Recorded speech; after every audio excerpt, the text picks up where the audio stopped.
It was a cold evening in Manhattan, the kind that made the streets feel even lonelier than usual. The sky was a dull gray, and the wind howled through the tall buildings, sending chills through anyone who dared walk outside. People bustled along the sidewalks, heads down, rushing to escape the biting cold. No one seemed to notice the man sitting on the corner, huddled under a thin, tattered blanket.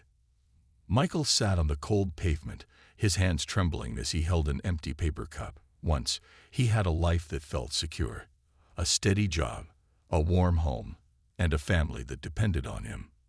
But life had a way of taking unexpected turns, and one by one, everything he had worked for slipped away.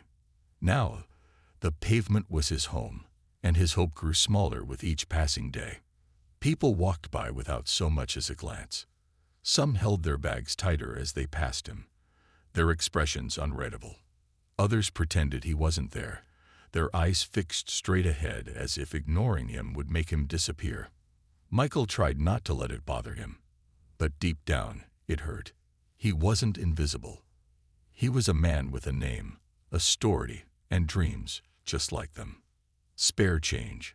he asked, his voice hoarse from hours of repeating the same words. No one stopped. Some people shook their heads or mumbled excuses, but most didn't even slow down. His cup remained empty, save for a single coin that rattled inside. As the day stretched into evening, Michael's spirits sank lower. His hands grew numb from the cold, and the ache in his stomach reminded him that he hadn't eaten all day. Just as he was about to give up and move to a quieter spot, he noticed a black SUV pull up to the curb a few feet away. The door opened, and a tall man in a sharp suit stepped out. The man's hair was neat, his posture confident, and his presence commanded attention. Michael hesitated. The man didn't look like someone who would stop for someone like him. But desperation outweighed doubt. Gathering what little courage he had left, Michael stood up, gripping his cup tightly. His voice shook as he approached the man, who was now looking at his phone. "Excuse me, sir," Michael said, his words barely above a whisper. The man looked up, his expression unreadable. "Can you spare $1?" The man didn't respond immediately. Instead, he studied Michael with a gaze that felt both sharp and curious. Michael braced himself for rejection, for another cold dismissal, but what happened next caught him completely off guard. The man pocketed his phone and stepped closer. "What's your name?" he asked, his tone firm but not unkind. Michael blinked in surprise. It had been so long since anyone had asked him that. "Michael," he said cautiously. The man nodded, his expression softening. "Michael," he repeated, as though testing the name. "What happened to you?" Michael was stunned. People never asked about his story. Yet here was this man, dressed in a suit that probably cost more than Michael had made in months, asking about his life. For the first time in what felt like forever, someone was listening. And though he didn't know it yet, that small moment would change everything. Michael stood there, unsure of what to say. His life story wasn't something he often shared, especially with strangers. People usually didn't care. But the man's steady gaze made Michael feel like he should answer. There was something different about him. He wasn't looking at Michael with pity or judgment, just curiosity. "It's a long story," Michael finally said, his voice shaky. He glanced down at his worn shoes, feeling embarrassed. "Things just went wrong, one after another." The man nodded thoughtfully, as though he understood. "Tell me," he said, his tone calm but firm. "I've got a few minutes." Michael hesitated but took a deep breath. "I used to have a good life. I worked as an accountant, had a little house, a family. Things were good," he began. His voice faltered as he remembered the life he'd lost. "Then my wife got sick. The medical bills, they just kept piling up. I couldn't keep up. Lost the house, lost everything. And after she passed," his voice trailed off, "I just couldn't get back on my feet." The man listened without interrupting. His expression didn't change, but Michael could see something in his eyes, a spark of understanding. maybe even compassion. It was a rare thing to see, especially from someone dressed in such expensive clothes. When Michael finished, he looked away, ashamed of how far he had fallen. "I just need a little help to get through the day," he added quietly. "That's all I'm asking for." The man stood silent for a moment, his gaze still fixed on Michael. Then, to Michael's surprise, he reached into his pocket and pulled out a small card. It wasn't money. It was a business card. Michael frowned, confused. "Take this," the man said, handing him the card. "Come to this address tomorrow morning, 8 o'clock sharp." Michael took the card, turning it over in his hand. It was simple but professional, with the name of a company and an address in bold letters. Beneath it, the man's name was printed, Donald J. Trump. Michael's eyes widened in recognition. He had seen that name on buildings, on television, but he couldn't believe it. Was this really happening? "Sir, I don't understand," Michael stammered. "What's this for?" The man smiled faintly, his expression softening just a bit. "You want help, don't you? Show up tomorrow, and we'll talk." His tone was matter-of-fact, as if this were the most natural thing in the world. Michael didn't know what to say. Part of him thought this might be a cruel joke, but there was something in Trump's voice, something that made Michael want to believe him. "Thank you," Michael managed to say, his voice barely above a whisper. Trump gave him a nod, then turned and walked back toward his car. Michael watched as the SUV pulled away, leaving him standing there with the business card clutched tightly in his hand. For the first time in years, Michael felt a glimmer of hope. He didn't know what tomorrow would bring, but he knew one thing for sure. He would be at that address at 8 o'clock sharp. The sun had barely risen when Michael arrived at the address printed on the card. It was a towering glass building that seemed to touch the clouds. Its sleek design and polished exterior reflected the golden hues of the morning light. Michael hesitated at the entrance, feeling completely out of place in his worn-out clothes and weathered appearance. The people walking in and out were sharply dressed, their shoes clicking against the marble floors as they hurried to their destinations. Michael clutched the card tightly in his hand, taking a deep breath to steady his nerves. "You made it this far," he whispered to himself. "Just go inside." Summoning what little courage he had left, he stepped through the large revolving door. Inside, the lobby was even more impressive. It was vast, with high ceilings and sparkling chandeliers. The air smelled faintly of fresh coffee and polished wood. At the reception desk, a young woman greeted him with a polite smile. "Good morning, sir. How can I help you?" she asked. Michael cleared his throat, feeling his voice waver. I'm here to see Mr. Trump. He told me to come at 8. The receptionist's smile didn't falter, though Michael thought she might question what someone like him was doing here. Instead, she picked up the phone and made a quick call. "Yes, Mr. Trump's guest has arrived," she said into the receiver. After a moment, she nodded and hung up. "Someone will be down to escort you shortly." Michael barely had time to process her words before a tall man in a crisp black suit approached. "Mr. Michael?" the man asked. Michael nodded, and the man gestured for him to follow. "Right this way, please." They rode the elevator in silence, the soft hum of the machinery filling the air. Michael's heart raced with every passing floor. He had no idea what to expect, but the sheer formality of the situation made him even more nervous.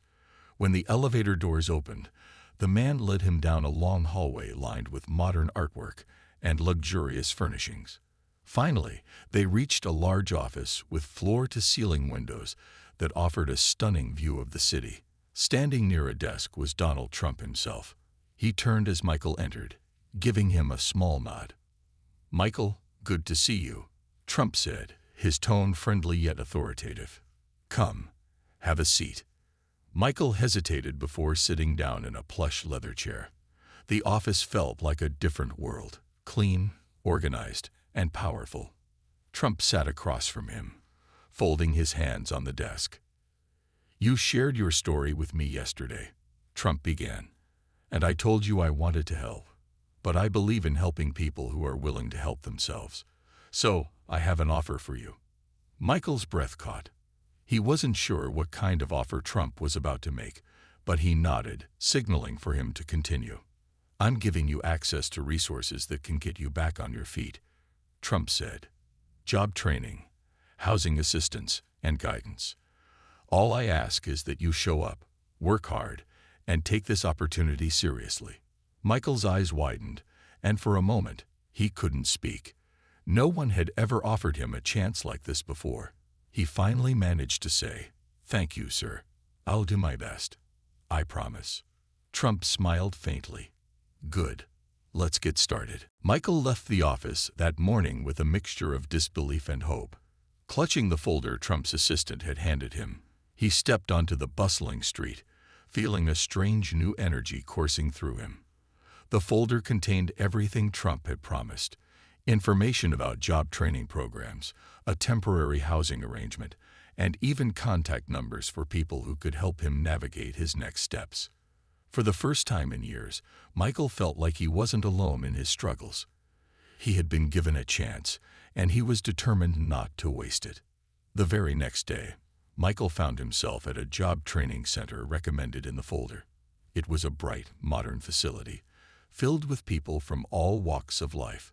The trainers were friendly and encouraging, helping him brush up on his skills and teaching him new ones. Though the process was challenging, Michael threw himself into the work with everything he had. He stayed late most days, determined to prove that he was worthy of the opportunity he'd been given. Meanwhile, the housing assistance Trump had arranged provided Michael with a small but clean room in a transitional shelter. It wasn't much, but it was warm, safe, and far better than the streets. With a roof over his head and regular meals, Michael found it easier to focus on rebuilding his life. He began to dream again. Small dreams at first, like finding stable work or saving enough money to afford his own apartment. But as the days went on, those dreams grew bigger. Trump didn't just disappear from Michael's life, either. Once a week, one of his assistants would call to check on Michael's progress. Occasionally, Trump himself would send a handwritten note, offering encouragement and advice. Though Michael still found it hard to believe that someone like Trump would take an interest in his life, those small gestures meant the world to him. One afternoon, as Michael sat in a computer lab working on his resume, the training supervisor approached him. "Michael, there's a job opening I think you'd be perfect for," she said with a warm smile. "It's with a small accounting firm downtown. They're willing to take on someone who's eager to learn." Michael's heart raced. He hadn't worked as an accountant in years, but the thought of returning to the career he once loved filled him with excitement. "Thank you," he said, his voice thick with emotion. "I'll give it my best shot." With the supervisor's help, Michael prepared for the interview. On the big day, he dressed in a suit provided by a charity organization, standing a little taller as he looked at himself in the mirror. For the first time in years, he saw a man who was ready to take on the world. The interview went better than he could have imagined. Michael's honesty about his past and his determination to move forward impressed the hiring manager. 2 days later, he received the call. He had gotten the job. That evening, as Michael sat in his small room, he felt an overwhelming sense of gratitude. He was far from where he wanted to be, but he was on the path to redemption. And it all started with a stranger who had stopped to listen. Michael stood in front of the small accounting firm, his heart pounding in his chest. It was his first day on the job. And though he had worked as an accountant years ago, everything felt new again. The shiny brass sign on the door seemed to gleam with promise, and Michael couldn't help but smile as he pushed it open. The fresh scent of coffee and the quiet hum of conversation greeted him as he stepped inside. The staff welcomed him warmly, each person introducing themselves with a handshake and a smile. His supervisor, a kind woman named Ms. Harper, led him to his desk, a modest but well-organized space in the corner of the room. "We're happy to have you here, Michael," she said. "Take your time settling in. If you have any questions, just ask." Michael nodded, feeling a mix of nervousness and excitement. As he sat down and powered up his computer, he couldn't help but marvel at how much his life had changed in just a few weeks.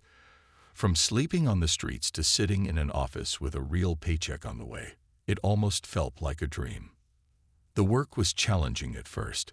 Michael had to relearn much of what he used to know and adapt to new technologies and methods.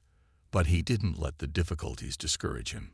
He stayed late most evenings, poring over manuals and taking notes. His coworkers noticed his dedication and often stopped by to offer help or encouragement. During lunch breaks, Michael would sit with his new colleagues, listening to their stories and sharing bits of his own journey. He didn't tell them everything. He wasn't ready for that yet. But he opened up enough for them to see his determination and resilience. Slowly, he began to feel like he belonged. One evening, as Michael walked back to his temporary housing, he caught sight of his reflection in a shop window. The man staring back at him looked different. He stood taller, his face brighter, and his eyes filled with a sense of purpose he hadn't felt in years. It struck him then how far he had come since that cold evening when he first met Trump. Michael decided to send a thank you note to Trump. He wasn't sure if it would ever reach him, but he felt compelled to express his gratitude. In the note, he wrote about his new job and how it had given him a sense of dignity and hope. He also promised to pay it forward someday, to help someone else the way Trump had helped him. A week later, to his surprise, Michael received a response, a short, handwritten letter from Trump himself. "Keep going, Michael. The best is yet to come," it read. The words were simple, but they filled Michael with renewed determination. As the weeks turned into months, Michael continued to grow in his role. He saved money, worked hard, and started planning for the future. For the first time in years, he allowed himself to dream again. Life wasn't perfect, but it was moving in the right direction. And for Michael, that was more than enough. As weeks turned into months, Michael's life began to feel like it was back on track. His days were filled with purpose as he worked diligently at the accounting firm. He was quickly earning a reputation for being dependable and hardworking. His coworkers often commented on his attention to detail and his willingness to learn. For the first time in a long while, Michael felt valued, not just as an employee but as a person. He also started to make progress financially. With each paycheck, he carefully saved what he could, prioritizing his basic needs while putting aside a little extra for the future. His small room at the transitional shelter became a place of comfort, a stepping stone to something better. Slowly but surely, Michael began to plan for his next goal, renting his own apartment. One afternoon, as Michael sorted through paperwork at his desk, Ms. Harper approached him with a warm smile. "Michael," she said, "I've been really impressed with your work. We have a new project coming up, and I'd like you to take the lead on it." Michael blinked in surprise. "Me?" he asked, unsure if he had heard her correctly. "Yes, you," she replied. "You've proven yourself capable, and I think you're ready for more responsibility." The words filled Michael with a deep sense of pride. It was a moment he would never forget, a moment that confirmed his hard work was paying off. "Thank you, Ms. Harper," he said earnestly. "I won't let you down." That evening, Michael reflected on how far he had come. The kindness of one man, a stranger who had stopped to listen, had sparked a chain reaction that changed his life. It made him think about the countless others still struggling on the streets, waiting for someone to give them a chance. Inspired by his own journey, Michael decided to start volunteering at a local shelter on weekends. He began sharing his story with others, offering encouragement to those who felt hopeless. "If I can turn my life around, so can you," he would say. His words carried weight because they came from experience, and many people found comfort in his message. One day, during a break at the shelter, a reporter overheard Michael talking to a group of people. Intrigued by his story, the reporter asked if she could write an article about him. At first, Michael hesitated. He wasn't sure he wanted his past to be so public. But then he realized that sharing his journey could inspire others and highlight the importance of compassion and second chances. The article was published a week later, and it quickly gained attention. People from all over the city read about Michael's transformation and the unexpected role Donald Trump had played in it. Social media buzzed with discussions about the power of kindness and how small acts of generosity could create ripples of change. Michael didn't expect the attention, but he welcomed the opportunity to spread a positive message. "We all have the power to make a difference," he said in an interview. "It starts with listening, with caring, and with believing that everyone deserves a second chance." Months passed, and Michael's life continued to improve. The accounting firm had become like a second home to him, and he found himself growing both professionally and personally. His new apartment, which he had worked so hard to afford, was cozy and simple, yet it felt like the most comfortable place he had ever been. It was a small victory in a series of bigger changes that had transformed his life. Every day, Michael was reminded of how far he had come. He was no longer the man who had once sat on the cold streets, asking for spare change. Now, he was a man with purpose, a man who had fought for a better future and had the courage to grab the opportunities when they came his way. One evening, as he walked home from work, Michael received a call that would surprise him. It was from one of Trump's assistants, the same person who had reached out to him months ago. "Mr. Trump would like to meet with you again," she said. "He's heard about your progress, and he wants to talk." Michael was taken aback. He hadn't expected to hear from Trump again. He was a little nervous, but also curious. "Of course," he replied. "When and where?" The next morning, Michael found himself once again standing in the lobby of the same grand building he had first walked into months earlier. This time, he walked with confidence, no longer a nervous man unsure of his place in the world. The receptionist greeted him with a smile and led him up to Trump's office. When Michael entered, Trump stood up from his desk and offered a firm handshake. "It's good to see you, Michael," he said, his voice warm but straightforward. "I've been following your progress. You've done well." Michael smiled, his heart swelling with pride. "Thank you, sir. I couldn't have done it without your help." Trump waved off the compliment. "I just gave you a push," he said. "The rest was all you. But I wanted to talk to you about something important." Michael listened intently as Trump explained his vision for helping others like him, people who had fallen on hard times but had the determination to rebuild their lives. Trump had recently launched a new initiative to provide job training and housing for people in need, and he wanted Michael to be a part of it. He had been impressed not only by Michael's work ethic, but by his willingness to help others. "I think you can make a real difference," Trump said. "You've been through it. You know what it's like. And now you have the chance to give back." Michael was overwhelmed by the offer. This was a full-circle moment. He had come from nothing, and now he had the opportunity to give others the same chance he had been given. The thought of helping those who were struggling, the way he once had, filled him with a deep sense of purpose. "I would be honored to help," Michael replied. "Thank you for believing in me." Trump smiled. "It's not just me. You believed in yourself first. That's why you're here."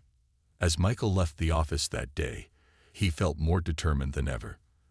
The road ahead was still long, but now it was filled with hope. He wasn't just rebuilding his own life.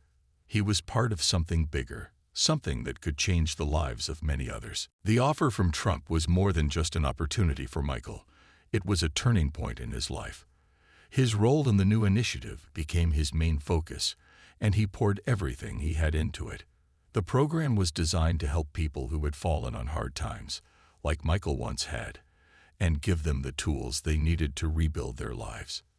Michael's new mission was clear: help others like him find hope and a chance for a better future. He worked closely with the team, helping to organize job training sessions, providing support for people seeking housing, and even mentoring some of the participants. Michael shared his story with them, telling them how he had once been in their shoes, struggling to survive on the streets. His honesty and authenticity made him a powerful figure within the program. People respected him because he had been where they were, and he had made it out.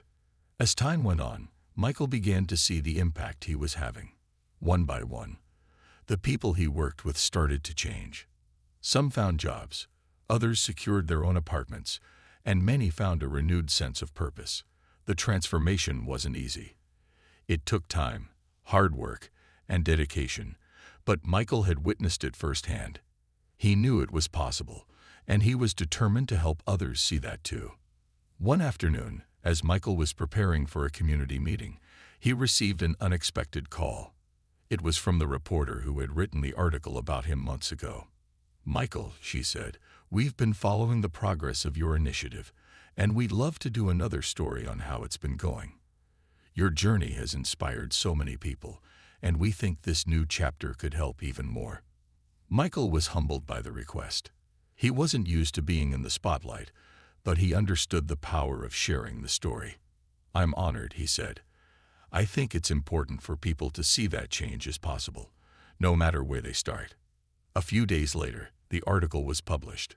It highlighted Michael's transformation from a homeless man to a leader in a program that was helping others change their lives. The story went viral, spreading across social media and inspiring countless people to take action, whether that meant seeking help for themselves or offering support to others. Michael received messages from people all over the country, some in need of help, others offering to volunteer their time or resources. It was overwhelming at first, but he was grateful for the support. The message was clear: kindness and second chances could spread like wildfire, and people were eager to be part of something bigger than themselves. Through all of this, Michael never forgot the man who had started it all. Donald Trump's simple act of kindness had changed his life, and now he was paying it forward. As he sat in his small office, reading through the messages and planning the next steps for the initiative, Michael realized how much his life had truly come full circle. He wasn't just rebuilding his own life anymore. He was helping others do the same. And that was the greatest gift of all. Months had passed since Michael had joined the new initiative, and the changes he had seen were nothing short of incredible. He had grown from a man with nothing but a few empty pockets into a leader who was shaping lives and inspiring others to do the same. The program had grown, with more people coming in each day, seeking the support they needed to turn their lives around. Michael's office, once a modest desk tucked in the corner, had now become a hub for the people he mentored. He would meet with new participants, guiding them through their first steps on the path to recovery. Many of them were hesitant at first, just as he had been, unsure of whether or not they could succeed. But Michael had lived that uncertainty. He knew exactly how it felt, and so he shared his story with them, not as a way to boast, but to show them that they, too, could overcome their struggles. One day, as Michael was walking through the training center, he noticed a group of people sitting in a circle, talking and laughing. These were the very people who had come into the program feeling lost, without hope. But now, they were helping one another, sharing their experiences, and offering advice to those just beginning their journey. The sense of community was overwhelming.